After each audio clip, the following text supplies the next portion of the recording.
friends. I'm Jonathan Pishner with Apex Counseling, and today we're talking about teenagers. So one of the things that we see in the office a lot is teenagers with behavior problems. A lot of times when parents bring in a teenager, there's some sort of behavioral difficulty happening, whether it's something to do with school or they're getting into dangerous behaviors, or even if it's simple stuff like fighting with siblings.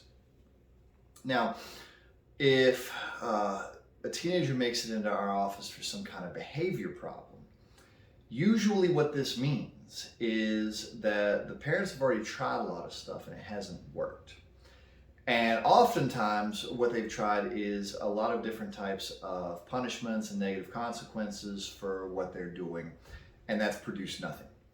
Well, there does seem to be a small subset of teenagers who are simply resistant to punishments. They don't really care if you administer negative consequences. And so it ends up not being effective for behavior change. Now, this stumps a lot of parents because, for better or worse, most parents will fall into shaping their children's behavior through punishments. That's not really ideal, but it does seem to be the pattern that most parents fall into.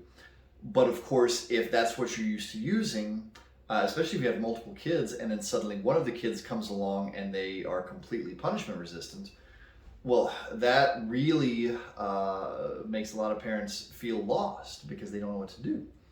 So there are two other ways to modify behavior for teenagers that we're going to talk about, because I want to give this to people so that they have other options. Because if your child's not responding to punishments, you've got to pivot. You've got to do something else. Now, the simplest thing to pivot to is rewards, reinforcing the behavior that you want to have happen. And if we invite parents to pivot to rewards, there's a few things to know and a few mistakes that parents commonly make. The biggest thing that parents will sadly miss is a lot of children are still motivated by parental attention and praise. Parents get very hesitant to give their children praise as a means of reinforcing good behavior. A lot of parents seem to want to reserve praise for whenever their children do something really terrific, like if they bring home a 4.0 GPA for the whole school year or something. But the simple fact is most children are motivated by praise. If you start really kind of gushing praise onto the places that you want them to continue doing what they're doing, that's a great place to start as far as rewards go, because number one, it's always available. You can always praise your child for anything, and you don't have to go through a lot of elaborate setup or anything for it. Trying to reward them with material goods or with money or stuff, while sometimes necessary, the reward of praise is just you saying words, you giving them a hug. It's something that's very simple and is always available. So if you're going to reward, start with that. You want them to bring home, say, better grades, and they bring home 1 A and 5 C's. Gush about the A. Ignore the C's, because you saying mean words about that is a punishment, and if they're punishment resistant, they're not going to care. Reinforce on the one thing that they did right and gush about it and ignore the rest. That's how you use attention as a reward.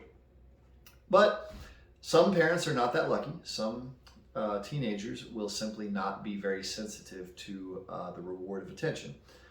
And in that case, if you're going to use rewards, you as the parent have to be in touch with what motivates your child. Is it money?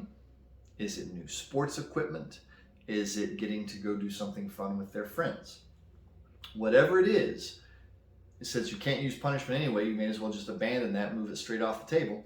And whatever you're trying to get your child to do more of, reward them with the thing that motivates them. A lot of parents do end up, they want their children to make better grades, and they do end up just paying them to make better grades. This is a completely legitimate intervention. Quite in fact, that's exactly what will happen when they're adults. They will end up being bribed to go to their job, because how many of you watching this will keep going to your job if they stop giving you a paycheck? Probably every single one of you. So all you're doing is setting up an interaction that will happen later anyway. I want you to do this and I will pay you for it. But know what motivates your child. And if you don't, just start experimenting and start trying to figure it out. But sadly, a lot of parents will try and just invent new and more elaborate punishments rather than pivoting to rewards. So that's number one. If you can't use punishments, try rewards. The other lever that you have to start moving things is more complicated to use, but I'm at least going to tell you about it. The relationship itself with your child can be used to help motivate them.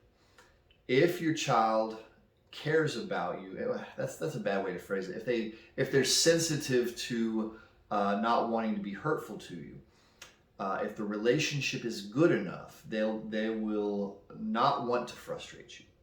They will not want to upset you.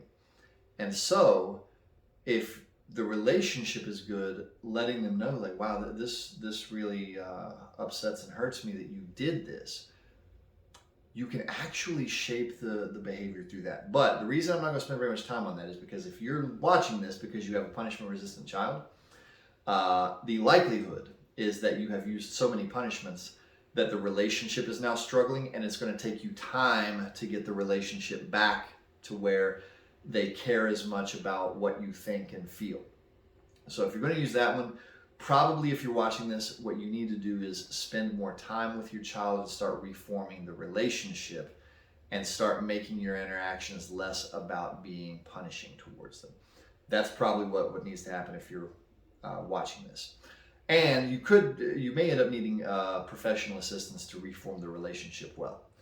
The most likely thing is, if you're watching this, you'll get your most mileage out of trying rewards with your child as you try to shape behavior. But even that can be tricky, so you might have to experiment some. But the main thing that I wanted to do was give parents other options besides punishment for their children if you're trying to shape behavior, because if your child's punishment resistant, it's just not going to work. So thank you for listening to me for a few minutes today. I sincerely hope somebody out there found this helpful. I am Jonathan Pishner with Apex Counseling, and I will see you next time.